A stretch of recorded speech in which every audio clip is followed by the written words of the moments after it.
বিশ্বের অন্যতম কঠোর অর্থনৈতিক অবরোধের শিকার হয়েও বছরের পর বছর ধরে মাথা উঁচু করে দাঁড়িয়ে আছে মধ্যপ্রাচ্যের মুসলিম পরাশক্তি ইরান। সাম্প্রতিক সংঘাতে ইসরায়েল ও যুক্তরাষ্ট্রের বিরুদ্ধে তাদের পাল্টা জবাবের তীব্রতায় চমকে গেছে গোটা বিশ্ব।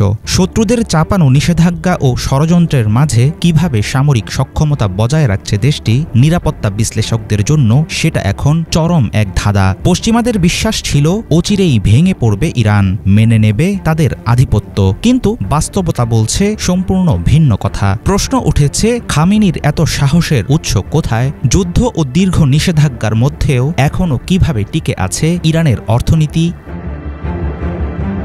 ইরানের প্রতিরোধের ভিত্তি মূলত দেশটির বিপুল প্রাকৃতিক সম্পদ ও বিকল্প অর্থনীতি।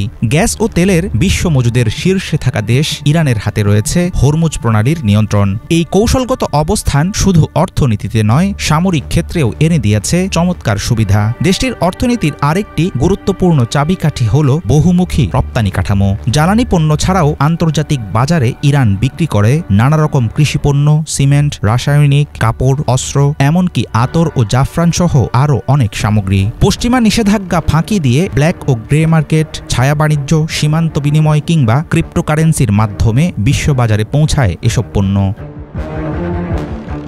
আন্তর্জাতিক বাজারে ইরানি পণ্যের সরবরাহ ঠিক রাখতে সহযোগিতা করে থাকে চীন, রাশিয়া, তুরস্ক, আফগানিস্তান, এমনকি সিরিয়ার মতো আঞ্চলিক মিত্ররা। কখনো সরাসরি, আবার কখনো বিকল্প চ্যানেলে চালু থাকে ইরানের রফতানি। ১৯৭৯ সালের ইসলামী বিপ্লবের পর থেকে যুক্তরাষ্ট্রের নিষেধাজ্ঞার অধীনে রয়েছে ইরান। মাঝে সামান্য শিথিলতা এলেও ট্রাম্প প্রশাসনের আমলে আবারও শুরু হয় কঠোর অবরোধ। এরপরেও মার্কিন তথ্য মতে ২০২১ সালেও বিশ্বে গ্যাস মজুদের দিক থেকে দ্বিতীয় এবং তেলে তৃতীয় বৃহত্তম ছিল ইরানের অবস্থান।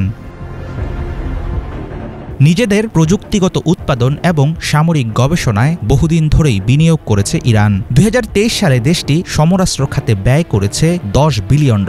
ইরানি বিশ্লেষকদের দেয়া তথ্য বলছে, চোরাপথে অস্ত্রের যন্ত্রাংশ সংগ্রহ, রাশিয়া, চীন, উত্তর কোরিয়ার প্রযুক্তি সহযোগিতা এবং স্থানীয় উদ্ভাবনের কারণে ইরান নিজেই এখন তৈরি করতে পারে ভয়ঙ্কর সব ক্ষেপণাস্ত্র। পরিমাণের দিক থেকে পশ্চিমাদের চেয়েও বেশি ক্ষেপণাস্ত্র উৎপাদনের কৌশল নিয়েছে তেহরান। এর পাশাপাশি গবেষণা, প্রতিরক্ষা ও ন্যানো টেকনোলজির মতো উচ্চ প্রযুক্তি খাতে দেশীয় বিজ্ঞানীদের যুক্ত করায় আরও জোরদার হয়েছে ইরানের সক্ষমতা।